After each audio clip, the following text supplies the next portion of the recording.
हाल ही में डिपार्टमेंट ने बहुत सारे बल्क एसएमएस टैक्स पेयर को भेजे। उस मैसेज में ऐसा लिखा है कि कुछ रिस्क पैरामीटर में डिपार्टमेंट को ऐसा लगता है कि आपके आईटीआर में मिसमैच है, और अगर मिसमैच है तो आपका आईटीआर रिवाइज होना चाहिए। तो बहुत सारे लोगों को वो बल्क में मैसेज गया है। अब बहुत सारे लोगों का आईटीआर अगर सही भी है तो भी इंसान एक बार का डरता है कि मैं एक बार फिर से चेक कर लूँ, इसलिए वो उसके कंसल्टेंट से बात तो करता ही है कि सर एक बार देख लीजिए आईटीआर में कोई गड़बड़ है क्या। तो अब आप लोगों ने इस चीज से क्या करना चाहिए। गवर्नमेंट ने एक प्रेस रिलीज भी लाई है, और उस प्रेस रिलीज को पूरा पढ़ने के बाद में ये समझ में आ रहा है कि डिपार्टमेंट को समझ में आ गया कि बहुत सारे बोगस क्लेम पहले सालों में हुए हैं, और बहुत सारे लोगों ने अपडेटेड रिटर्न जो नॉर्मल रिटर्न फाइल होने के बाद में भी भरा जाता है, अगर बहुत साल बाद में भी आप भर रहे हो तो उसमें एडिशनल टैक्स बहुत सारा भरा हुआ है।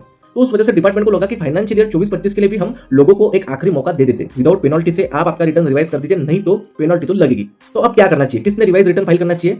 देखिए, आपको अगर ऐसा लगता है कि मिसमैच है, आपने कोई बोगस क्लेम किया है, आपसे कोई चीज छूट गई है, तो आप रिवाइज रिटर्न फाइल कीजिए। और एक चीज समझिए, प्रेस रिलीज में क्लियरली लिखा है कि वो एक नोटिस नहीं है, ओनली इन्फॉर्मेशन मैसेज है। आप लोगों को क्या रिस्पॉन्स देना कंपलसरी है? नहीं। अगर सब सही है तो शांति से 31st एंजॉय कीजिए। कोई ये असेसमेंट भी नहीं है। असेसमेंट मतलब आपका केस लग गया है, ये कोई केस नहीं लगा है, ये एक नॉर्मल इन्फॉर्मेशन मैसेज है। गवर्नमेंट को आपकी बहुत ज्यादा फिक्र है, आपके ऊपर पेनल्टी नहीं लगना चाहिए, इसलिए गवर्नमेंट आपको आज से ही अटेंशन में ला रही है। फाइलिंग रिवाइज रिटर्न ये बहुत बेटर ऑप्शन है अगर गलती है। क्यों? क्योंकि अपडेटेड रिटर्न में आपको 25% एडिशनल टैक्स लगता है और पेनल्टी भी लगती है, तो उसको बचाने के लिए आप रिवाइज रिटर्न ही फाइल कीजिए।